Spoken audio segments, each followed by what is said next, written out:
O tema da nossa aula de hoje é uma apresentação dos conceitos básicos da análise do discurso.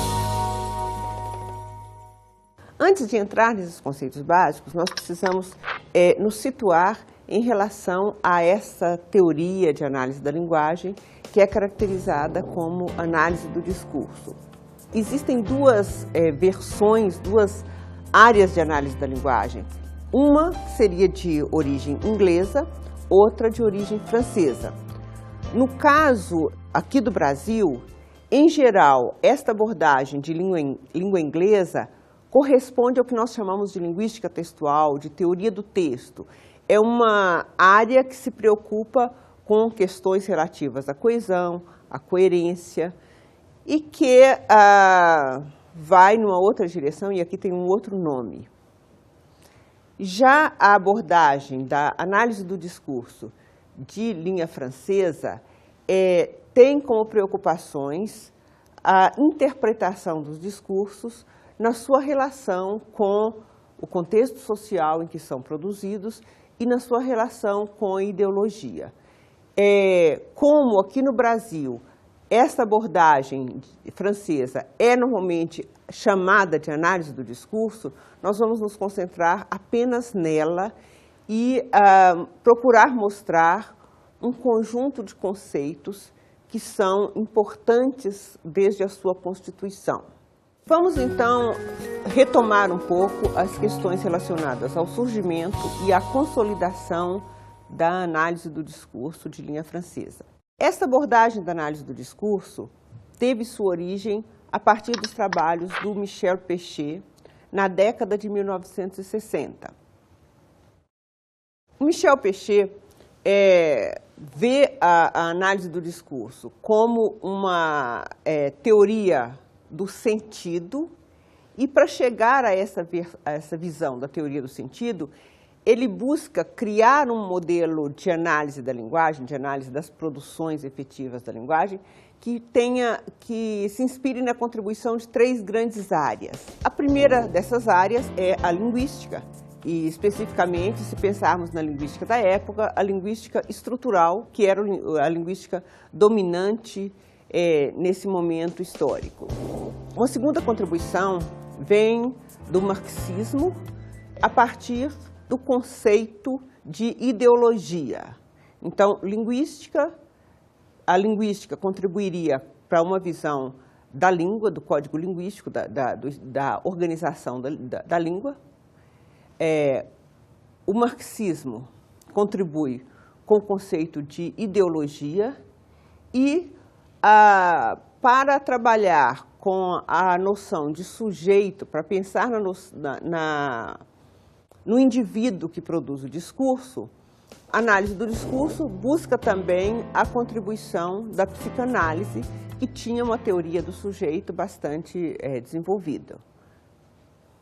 Então, nós temos essa formação de uma ciência nova, de uma área nova para estudo, que vai trabalhar com a convergência, com a reunião de conceitos vindos dessas três áreas de conhecimento já vigentes na época.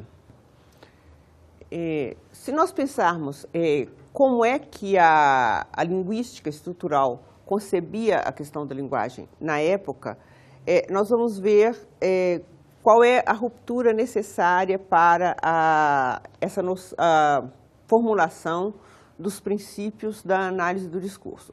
Bom, a linguística estrutural concebe a língua como um sistema em que todos os elementos, todas as oposições se fazem dentro do próprio sistema. Todos os elementos, seja na fonologia, na morfologia, na sintaxe, na semântica, se definem pela oposição entre os elementos formais dentro de um mesmo sistema. Mas nós temos que pensar também que a linguística saussuriana fazia uma oposição entre língua, que é esse sistema, e fala, que é o uso decorrente desse sistema, envolvendo os falantes em situações reais e concretas de comunicação. Para o estruturalismo, o estudo do sentido estava vinculado ao sistema. A ruptura que o Péchet faz e que a análise do discurso faz é de dizer que a teoria do sentido tem que ser uma teoria ligada à fala, ligada ao uso e não ligada à forma, não ligada ao sistema linguístico. A análise do discurso propõe um estudo do sentido pensando na linguagem em uso. E na linguagem em uso, considerando a posição do indivíduo, do sujeito falante, dentro das instituições de que ele participa e a partir de uma vinculação ideológica. Então, há uma diferença significativa entre a perspectiva vinda simplesmente da linguística e a perspectiva da análise do discurso, que já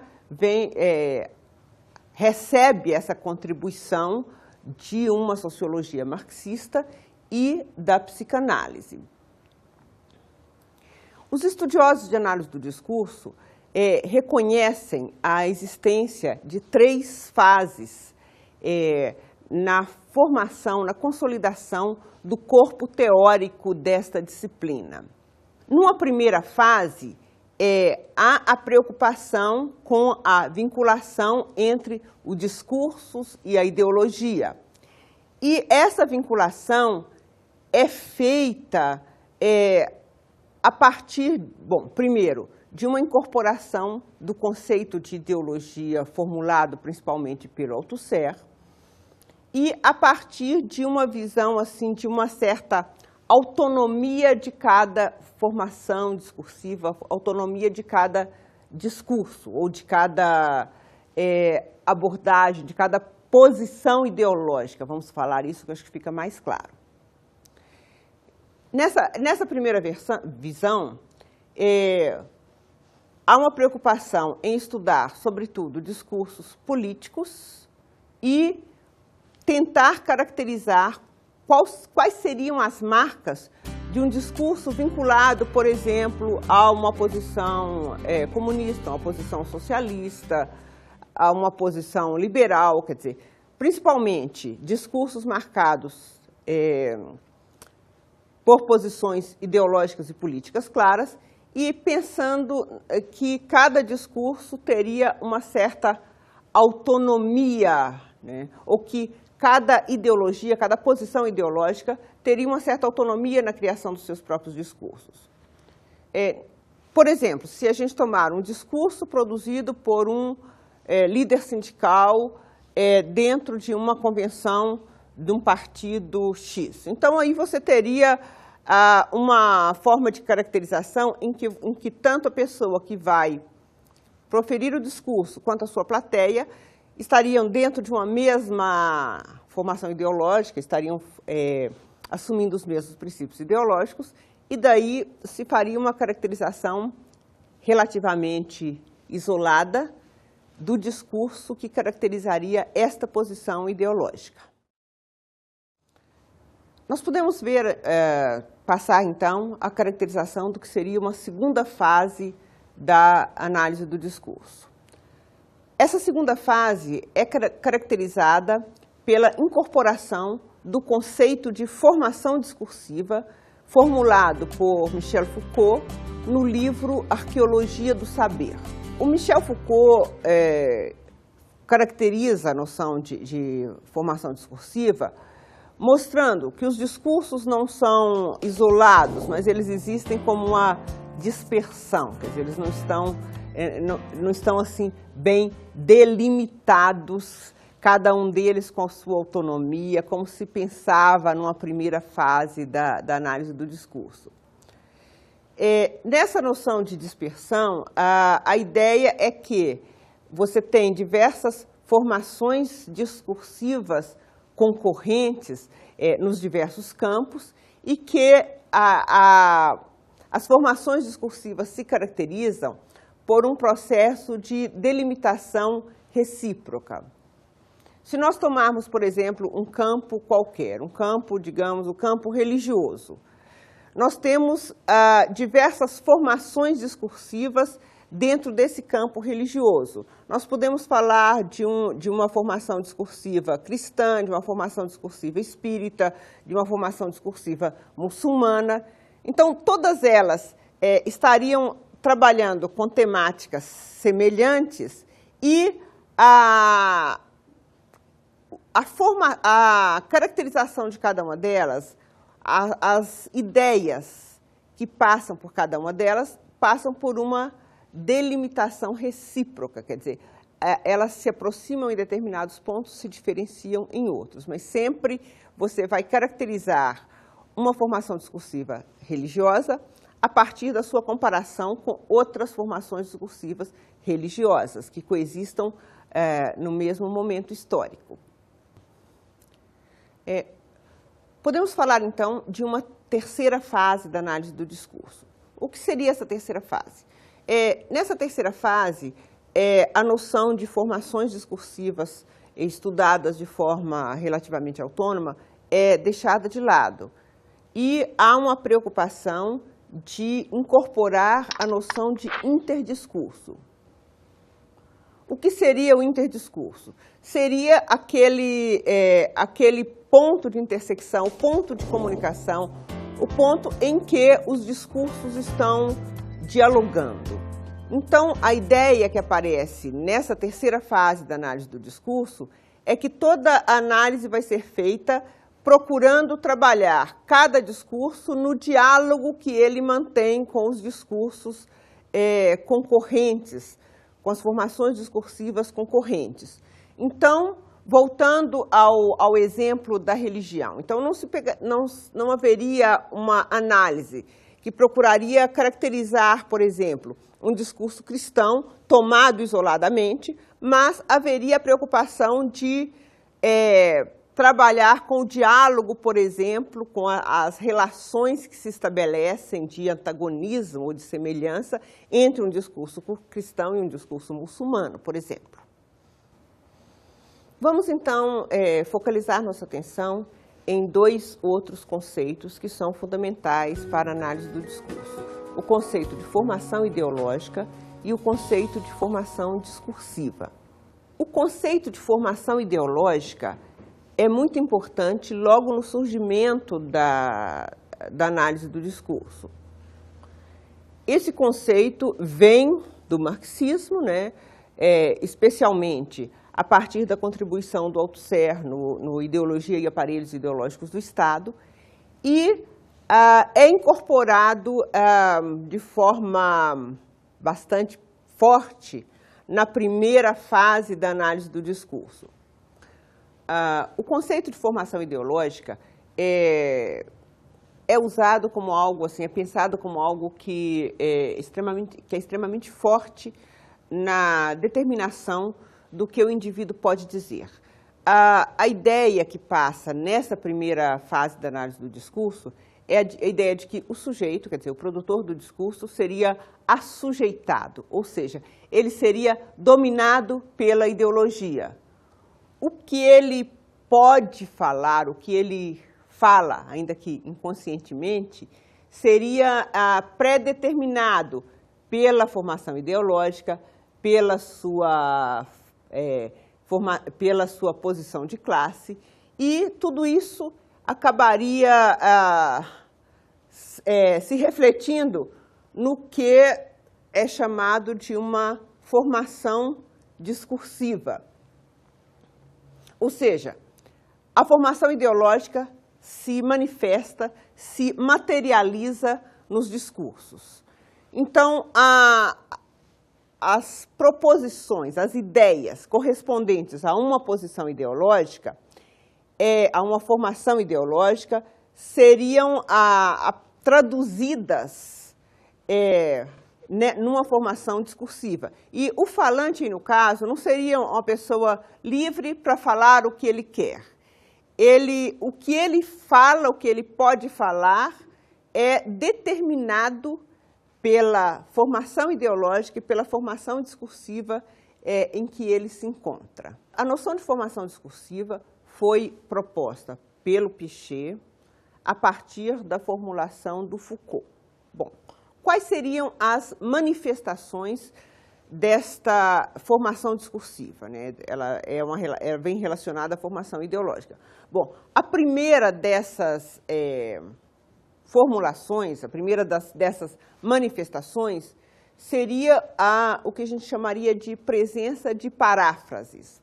O que seriam essas paráfrases? Existem determinados enunciados, quer dizer, determinadas afirmações que vão sendo repetidas em vários momentos, que vão em várias situações. Então, o discurso teria um discurso dentro de uma formação discursiva, retomaria frequentemente uma série de afirmações que vão ser as afirmações básicas daquela posição ideológica manifesta ali naquela formação discursiva.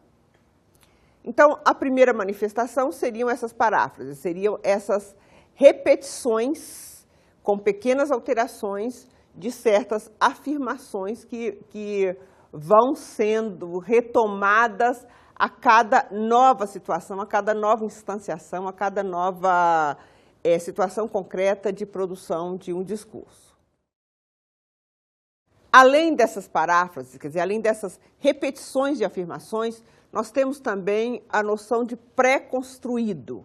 O que seria o pré-construído? Seria aquilo que retorna num discurso, mas que já foi elaborado previamente, que já surgiu em discursos anteriores e muitas vezes a pessoa não tem a noção da origem disso.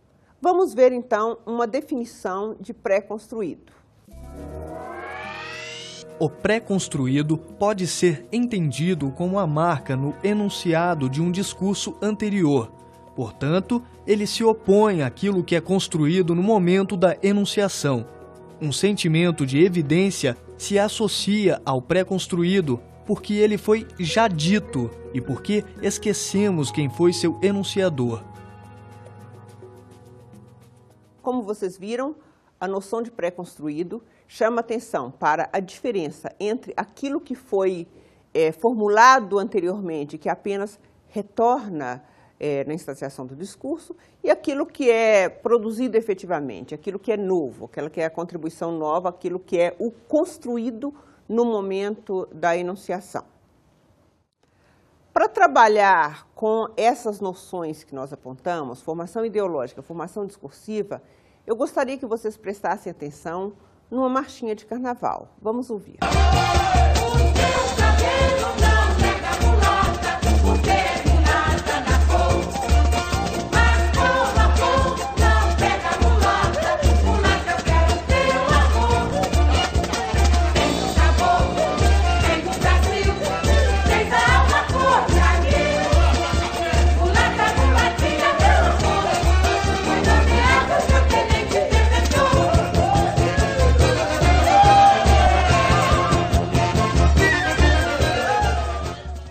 Essa música não é nada politicamente correta, né?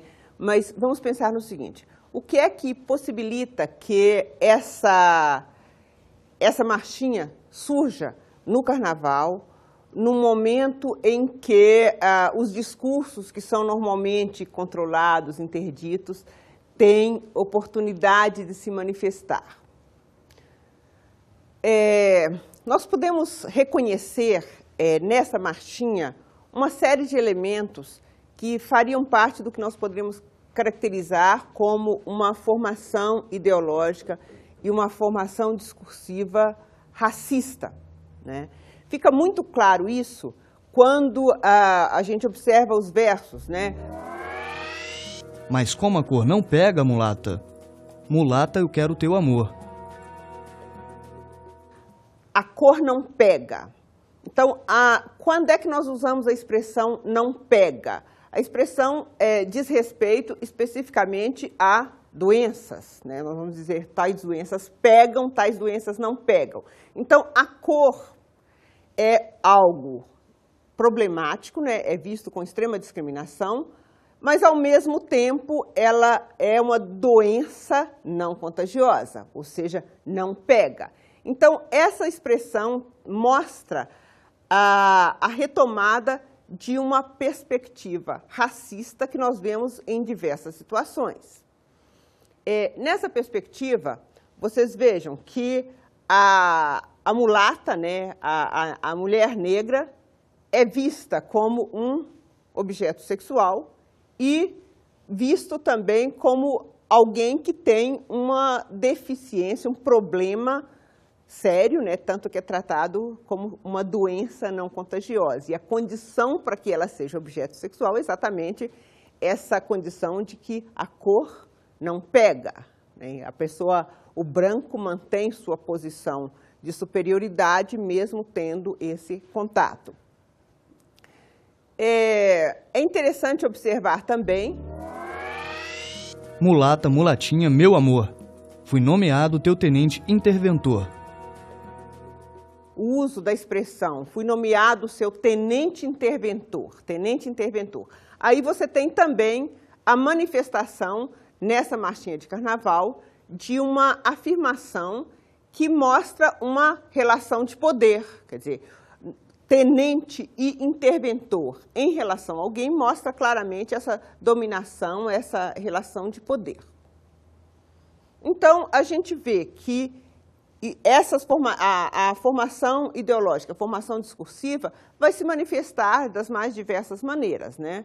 Para complementar, para dar um outro exemplo, vamos ver uma outra marchinha de carnaval.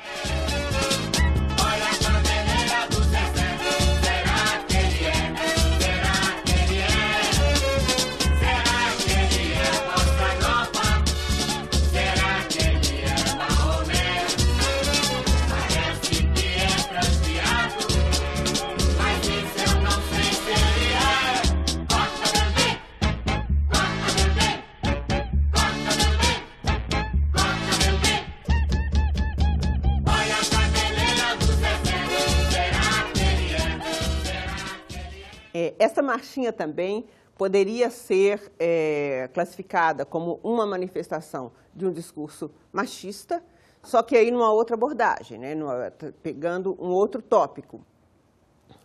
Neste caso, o discurso machista revela aí a rejeição a qualquer manifestação explícita de homossexualidade, né? No caso ali do personagem que é apresentado, você tem lá a cabeleira, quer dizer, o fato do indivíduo usar cabelo grande, cabelo comprido, é algo que poderia ser associado à homossexualidade, que é algo que tem que ser escondido. Tanto que você tem, será que ele é? Será que ele é? Você nem tem a manifestação direta de será que ele é gay, será que ele é homossexual. Quer dizer, você tem simplesmente o será que ele é.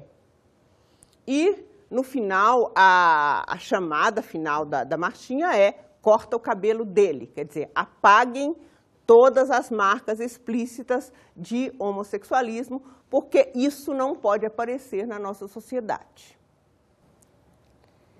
Quer dizer, é a existência de uma formação ideológica machista e de uma formação discursiva machista na sociedade brasileira que permitem o surgimento desses discursos que se manifestam nas duas marchinhas de carnaval que nós ouvimos. Esse machismo está presente tanto no Teu Cabelo Não Nega, produzida, divulgada lá em 1931, e está presente também na Cabeleira do Zezé, no momento bem posterior, 1963. Vamos, então, ver mais um quadro. O discurso é uma das dimensões da história, sendo constitutivo dos embates que se dão na sociedade entre agentes históricos, situados em diferentes lugares econômicos, sociais, políticos e ideológicos.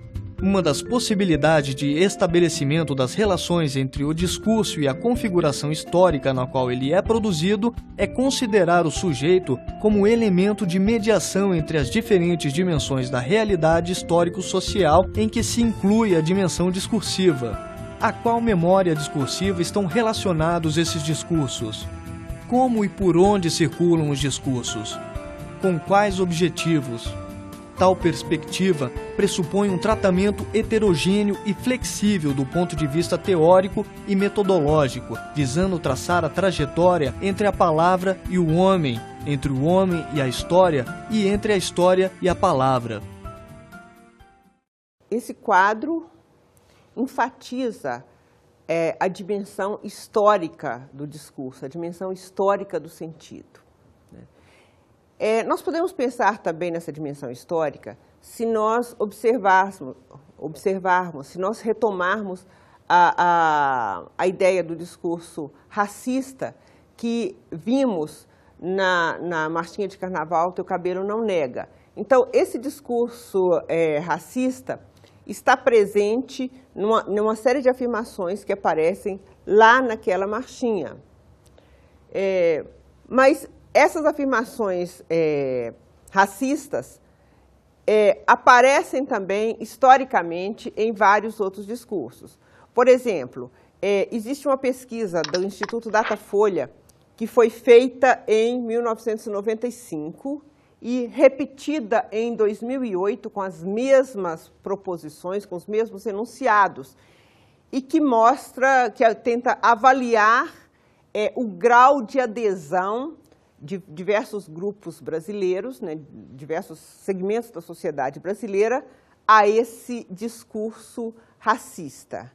Vamos ver quais são as proposições, quais são os enunciados que foram usados pelo Instituto Datafolha para medir a adesão ao discurso racista. Negro bom é negro de alma branca. As únicas coisas que os negros sabem fazer bem são música e esporte. Negro, quando não faz besteira na entrada, faz na saída. Se Deus fez raças diferentes, é para que elas não se misturem.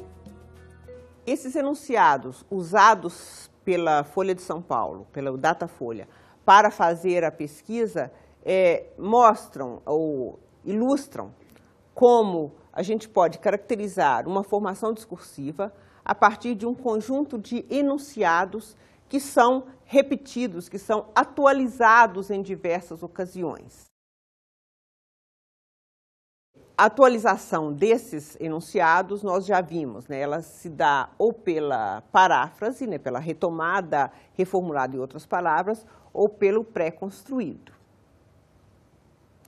Eu gostaria de focalizar agora, mais diretamente,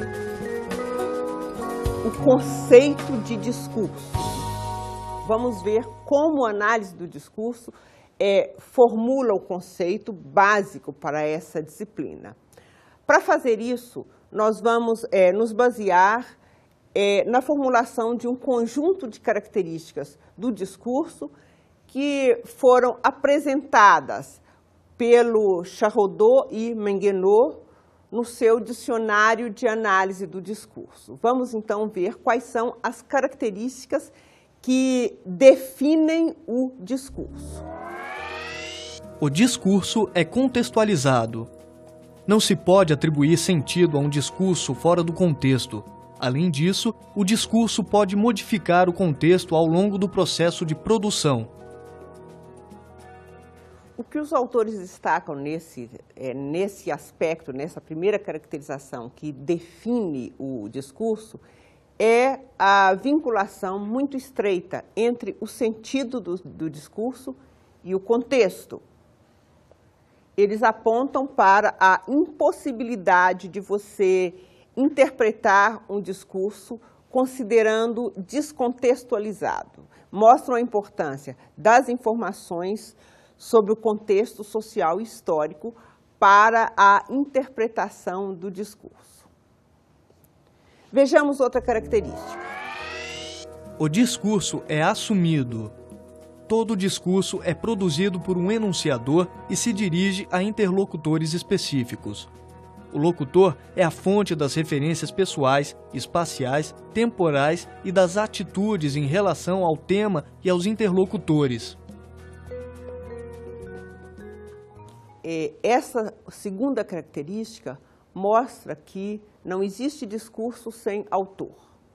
Todo discurso emana ou tem como sua origem um enunciador e se dirige a interlocutores específicos. Então, entra nessa segunda característica o papel do sujeito e do seu interlocutor na produção e interpretação do discurso. Vamos, então, ver a terceira característica. O discurso é regido por normas. O discurso é um comportamento social e está submetido tanto a normas gerais de comportamento social, quanto a normas particulares que controlam cada ato de linguagem.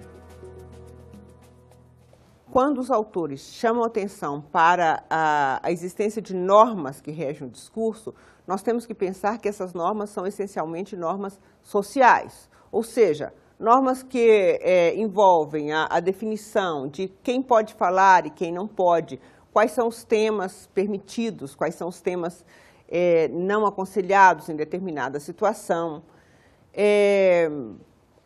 qual é a forma linguística, qual é a variedade de língua permitida, que não é permitida. Então, há indicação dessas normas que presidem a produção de qualquer discurso. Vamos ver, então, a última formulação das características do discurso. O discurso é assumido em um interdiscurso. O discurso só adquire sentido no interior do universo dos outros discursos. Cada enunciado é interpretado na sua ligação com outros discursos com os quais estabelece relações diversas, citações, comentários, paródias. Essa última característica destaca a relação que o discurso estabelece com os vários discursos concorrentes que estão convivendo com ele na mesma época, no mesmo momento histórico. Para aprofundar essa visão do discurso e da perspectiva da terceira fase da análise do discurso, vamos tratar, então, da relação entre discurso e interdiscurso.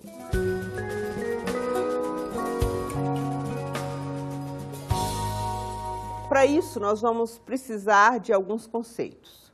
O primeiro deles é o conceito de universo discursivo. O que seria o universo discursivo?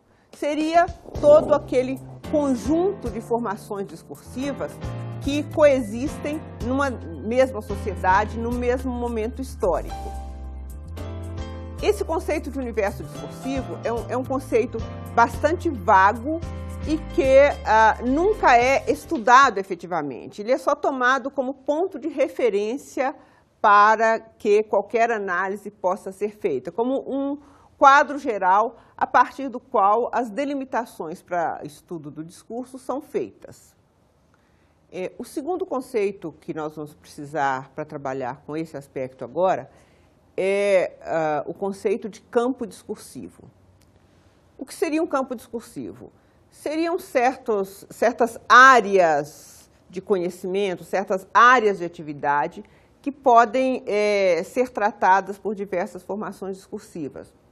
Por exemplo, nós podemos falar de um campo discursivo político, religioso, esportivo, científico. Podemos ter vários campos discursivos. Em cada campo, nós podemos ter abordagens concorrentes de diversas formações discursivas.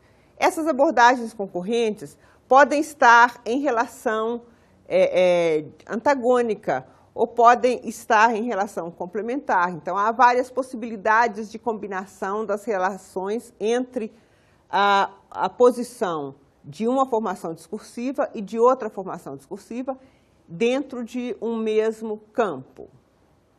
Por exemplo, se nós tomarmos o campo discursivo da política, nós podemos ter uma formação chamada de formação de direita, uma formação de esquerda, que vão estar em competição no tratamento das diversas questões pertinentes a este campo. Finalmente, nós vamos chamar a atenção para o conceito de espaço discursivo. Esse conceito se refere a uma delimitação que o estudioso faz para seu estudo.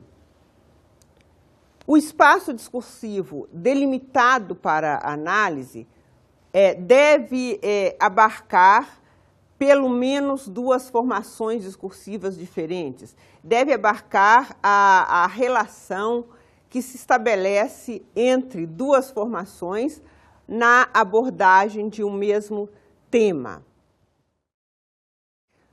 Por exemplo, se nós retomarmos o tema de uma das marchinhas de carnaval, vamos retomar o tema que está lá na cabeleira do Zezé, o tema da discriminação do homossexual, da discriminação de qualquer sinal externo de homossexualismo. Para delimitar um espaço discursivo para estudo desse tema, seria necessário tomar, por exemplo, essa formação discursiva machista de um lado e uma formação discursiva não machista de outro lado, ou um discurso, por exemplo, de defesa dos direitos dos homossexuais. Então, discursos representantes dessas duas formações seriam colocados em confronto e a análise seria feita a partir do interdiscurso, ou seja, do diálogo, dos elementos que aparecem de um delimitando o outro, de um discurso influenciando o outro. Só para fechar, nesta aula nós vimos então um conjunto de conceitos fundamentais que foram formulados para os estudos dentro desta área da análise do discurso francesa.